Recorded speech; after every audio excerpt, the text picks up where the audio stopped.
What makes Bumblebee the perfect movie to reboot the Transformers franchise? How much time do you have?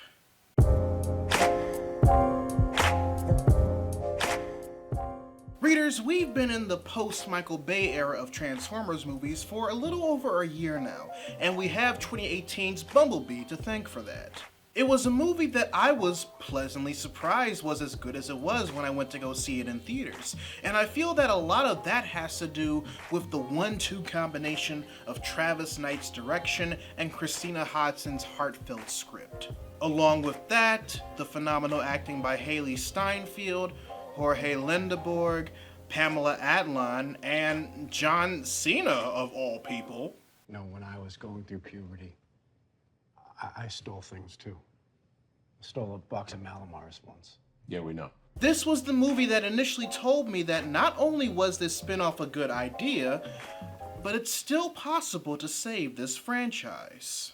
Yet while it was able to prove those points to me, I also noticed that it was a movie that was able to stand on its own 2 feet away from what the franchise installments before it established over the course of 5 movies. And that's mostly because Bumblebee was a movie that was in a way a prequel to the 5 Bay films before it, specifically the 2007 original. It explained how Bumblebee got to Earth and prepared for the Autobots' arrival, how he lost his voice box, and acted as the human race's first exposure to Cybertronians, thus retroactively establishing said 2 feet for what we've seen in the past instead of the other way around.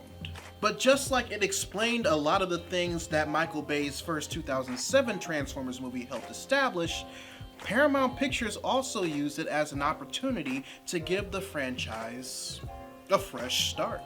Because during the New York Toy Fair 2019, Hasbro announced Bumblebee as the start of, and I quote, a new storytelling universe, officially declaring it a reboot of the franchise just as much as it was a prequel of the previous one.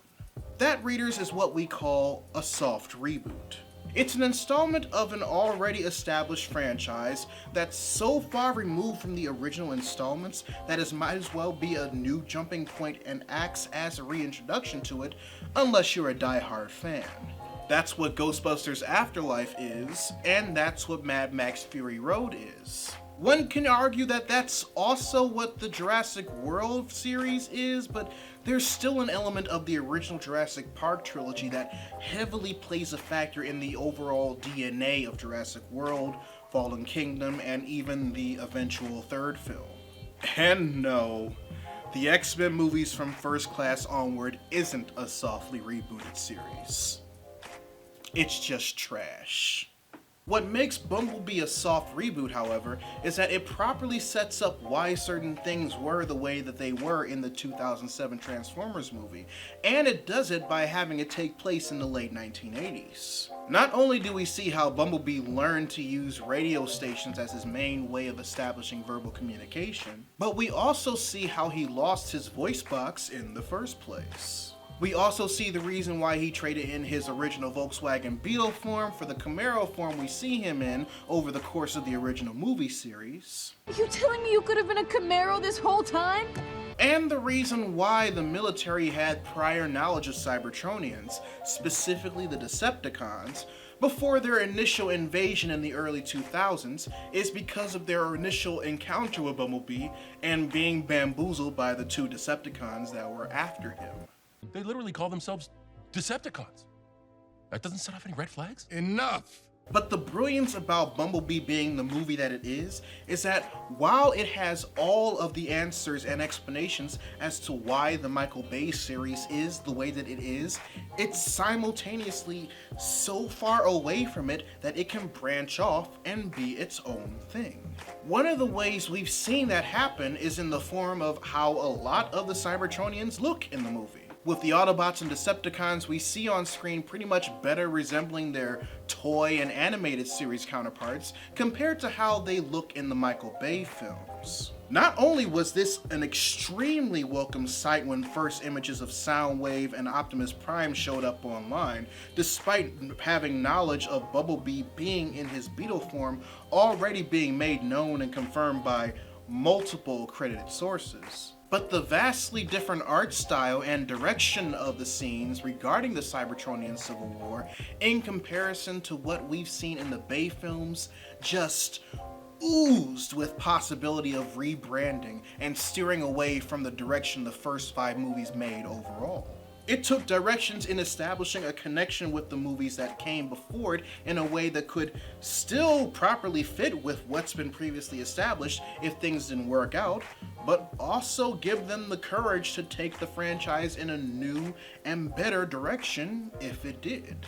There's also the fact that despite how Paramount used the movie to explain certain elements from the Bay movies, that they can easily go on and use the story Bumblebee had to tell as the stepping stone to tell brand new stories without having to actually worry about them.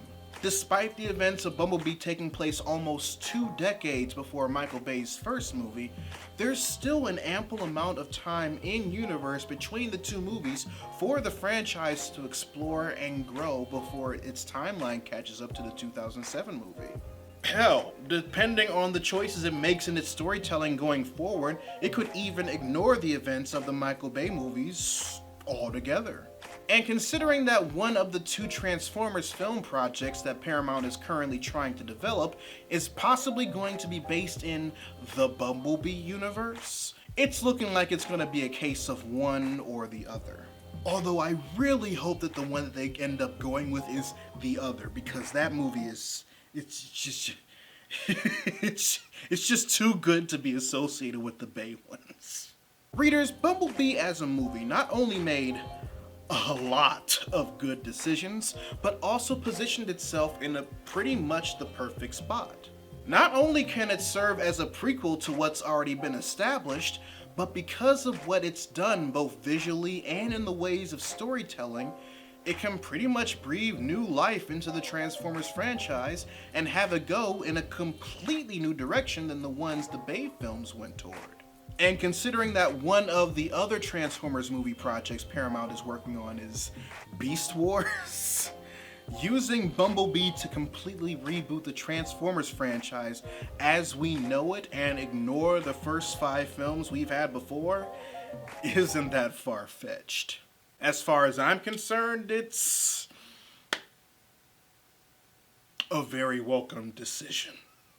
But I digress, readers. Your homework assignment for the day. Write in the comment section below which direction you think the current state of Transformers movies should go with Bumblebee.